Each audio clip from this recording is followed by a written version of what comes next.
Right. I don't want to be jinxing anything. We're now 6 unbeaten. We haven't lost at home for a while. And points are picking up. The playoffs are in reach. I'm joking. We don't want to get too ahead of ourselves because every time we do that, shit goes, you know, it hits the fan and everything goes wrong and then we're all crying and complaining. Anyways, welcome back to Matchday Report, ladies and gentlemen. But before we begin today, I have a couple of things I need to say. First and foremost, congratulations to skipper Alan Brown and his partner on the lovely newborn. That's, of course, the reason why you missed the game, and it's understandable completely.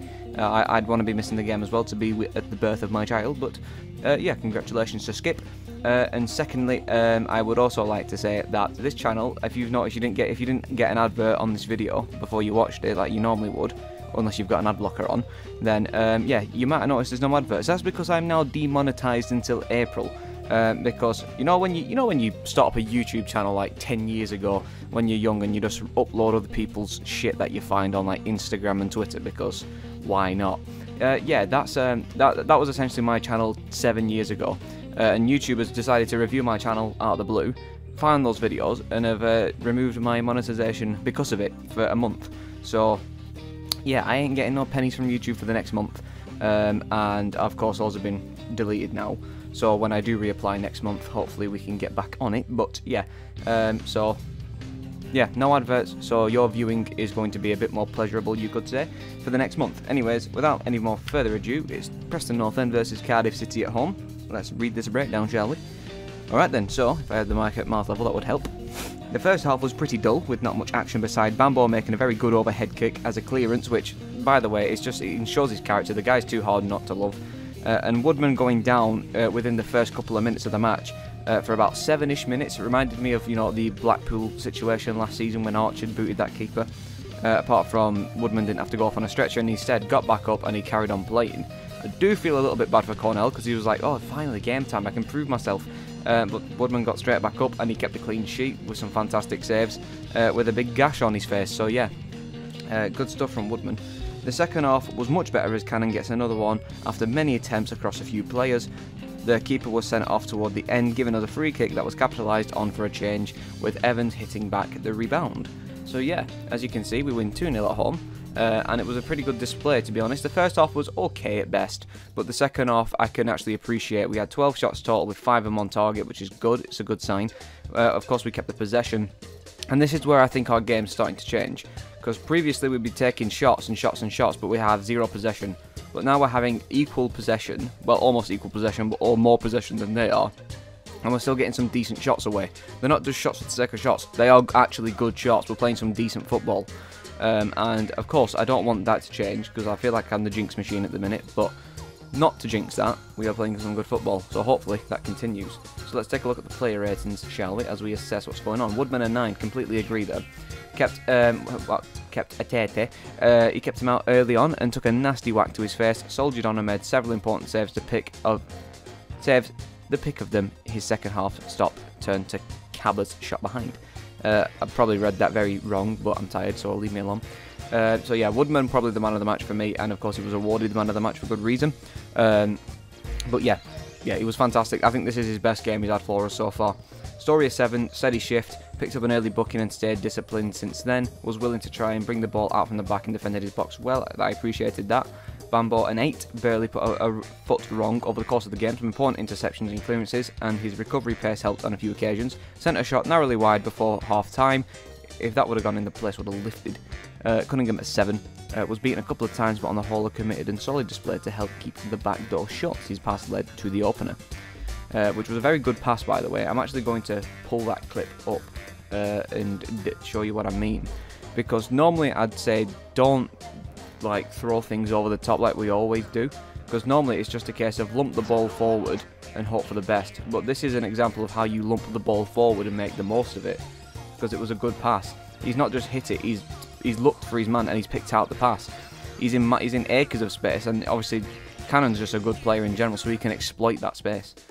But then looking back at Greg now, obviously I don't know if Ryan's telling him to lump it up or not, but he could have easily made the pass to Whiteman or Alvaro out wide, maybe through the middle there to whoever that is. I think it's Brady or someone, I'm not entirely sure who that is. But like I said, Cannon's just close to being offside, But as soon as he sees that pass being made, he makes the run forward. That's Tom Cannon for you in a nutshell. He's a very, very good player, and he's good at doing things like that. We can get this from a different angle. Yeah, oh, it was Brady. Yeah, over the top, comes around to collect the pass. Obviously, people would have been shouting for a foul there, but I don't think that's a foul. He slipped, and he's done him again to make him slip, and boom, it's a goal. Very good play. So let's get rid of that now before they strike us down. Okay, right, Potts a 6. Tried to get forward early on and influence things, sent a couple of decent crosses into the box but drifted out of the rest of the first half. Kept working up and down the right flank, picked a great long range pass out and Fernandez's second half chance. It's a massive shame that Fernandez hasn't scored yet, because for everything he does for us, he just hasn't got that final touch like he has for Man United's under 21, under 18 team. When he played for them, he scored a few goals. We've not seen that from him just yet. So I'd like to see Fernandez net a goal before he at least leaves at the end of the season. Whiteman a 6, kept it neat and tidy in the middle of the park. Will have wanted to control things more in the first half, but kept plugging away and played his part. Set piece deliveries were inviting. Johnson a 6, better in the second half after Peony's flat first half. Operated slightly deeper than normal in the absence of Brown and did okay. I thought he did really well. Fernandez a 6, loose at times at left wing back but still had moments in the game, so a drilled shot blocked in the first half and sent another wide. Had picked out Cannon in the build-up to his big chance at 0-0. Woodburn a 4, yep. I'm going to say it again, Woodburn is one of our worst players, if not our worst player at the minute.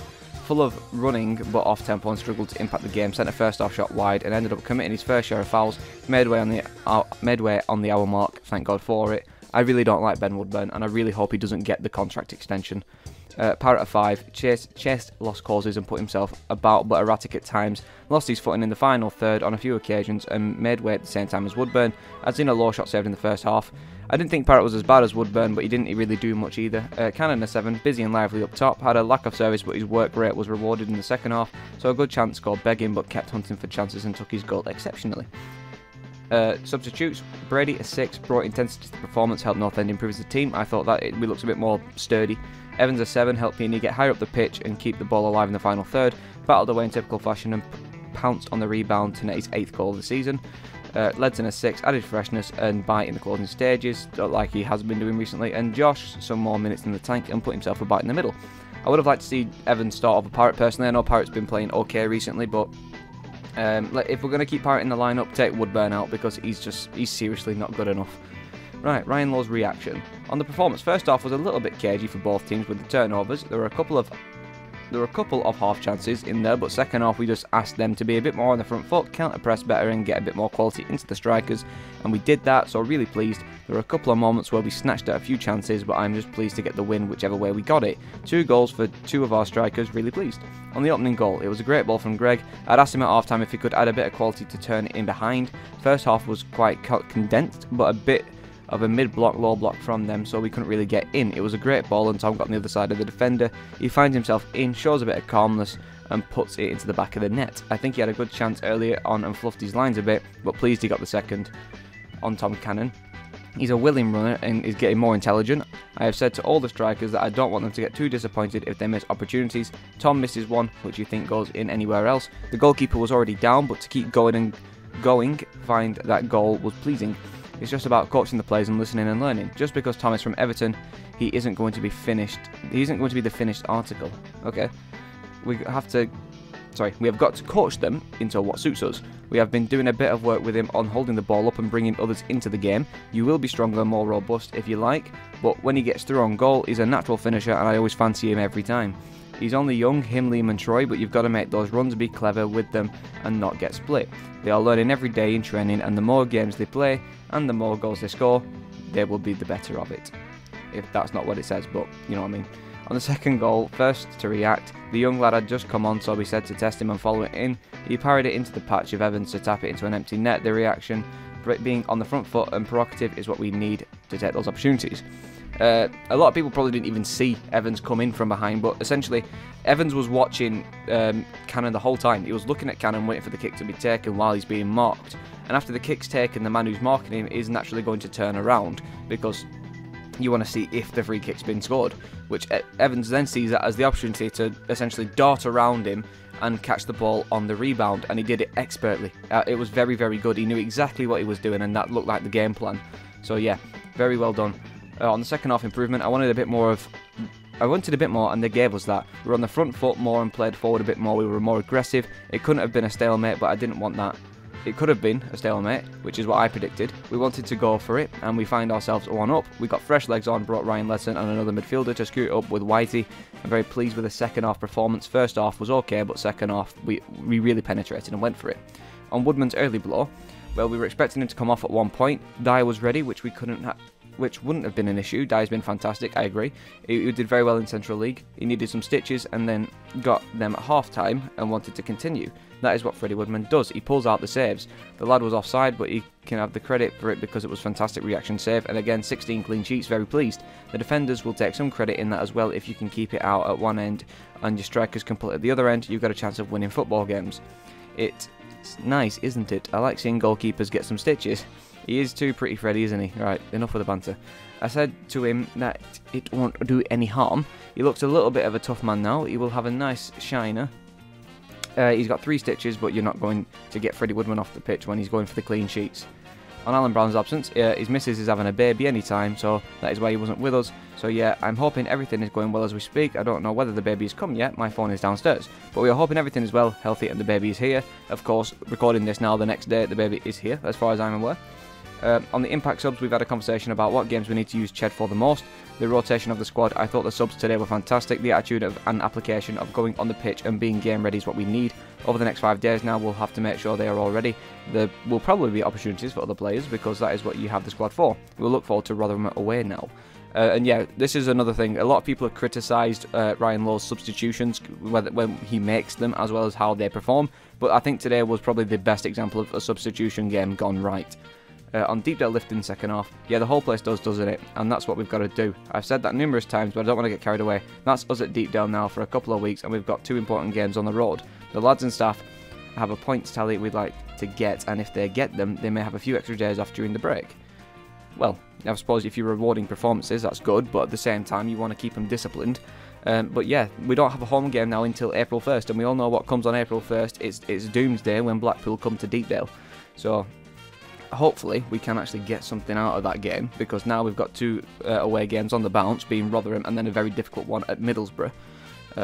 So yeah, let's fingers crossed we can keep things in order for when Blackpool come to Deepdale, because I don't want to have to go from 2 away games which we could perform well at, have a week off for the break, come back and then play like shit, because that's what I'm fearing will happen. So let's see, let's wait and see. Right, anyways, points to make. The great attacking second half. Cannon and Bambo Alvaro were the standout players in terms of being out there, but Woodman was probably the best player in the game, and it was his best game for us. Congratulations to Brown, as I said earlier, and Woodburn is still probably our worst player and my least favourite player out there on the pitch. So the pros, we had 3 good points at Deepdale, great attacking display, great defensive efforts at the same time, and a midfield that felt sturdier. The only cons I could find was the first half being a bit flat. But beside that, I think this is probably one of our better home games we've had all season, and I'm hoping it continues this way. Because if we can continue it this way, just looking at the table at a momento, obviously we're now in 12th because Sunderland are beating Norwich. But again, the point tally we're going to want, we've got, what, 11 games left now, I think, something like that? It's like 11 or 12 games.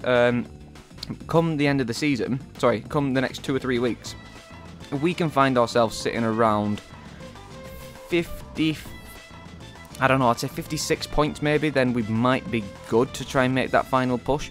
Because I'm just looking at these points now between other teams like Watford, Sunderland and Coventry and blah blah blah. Of course, most teams are only like 1, 2, 3 points ahead, but then after 9th place, that's when it gets into a sticky patch, because Middlesbrough are now chasing Sheffield United, and Luton are chasing Middlesbrough, Blackburn chasing Luton, Millwall chasing Black... You get it, everyone's chasing each other at this point now, so at the minute we're chasing Coventry, not Sunderland or Watford, because, again, that's 1 or 2 points. And Sunderland are having a bit of a dire form at the minute, but they're beating Norwich, so that'll do... in terms of Norwich's progression, it'll stump them, because they could have gone up and then pushed out Millwall and then began to push out Blackburn. But again, it's entirely down to how we're going to perform over the next coming weeks, because if we can power through the rest of this league and not lose any more matches, then yeah, the playoffs are 100% alive. But if we lose at least 2 or 3 games, I think the hopes are done personally, because I can see us drawing a few and winning a few, but I don't want any more losses. There will be a loss somewhere, because there are some very difficult games coming up. But beside that, I can't really complain, because I think yesterday, the boys did very well, and I'm hoping for more of the same at Rotherham and Middlesbrough, and of course when Blackpool come here. But they're within the coming weeks. So yeah, appreciate it very much for listening in. The Rotherham video will not be out on Wednesday. It will probably be out Thursday or maybe Friday, because I'll be a bit busy after the game on Tuesday. Well, it finishes Tuesday night, so I've got to get to bed, get to work Wednesday morning, and after the work on Wednesday, I'm not coming home until Thursday. So yeah, that video will be a bit delayed, which I apologise for, but I'll make sure to schedule something for in between if I can. And due to the lack of funding coming from YouTube at this moment in time, because of the absolute boot down on my older content, which it's not exactly my content, is it? But on the boot down of the older stuff on the channel, the only way you could probably, if you want to support anyway, you don't have to. It's just natural for me to say this because I want to promote my stuff. But if you do want to support me, my shops link is in the description. But yeah, like I said, don't feel obliged to support me or anything like that. I am just another dickhead on YouTube talking shit about a football team, so do as you please. But anyways, thanks a ton for watching, and I will see you all whenever that may be, Rotherham or any of these in between videos I've got planned, so stay tuned.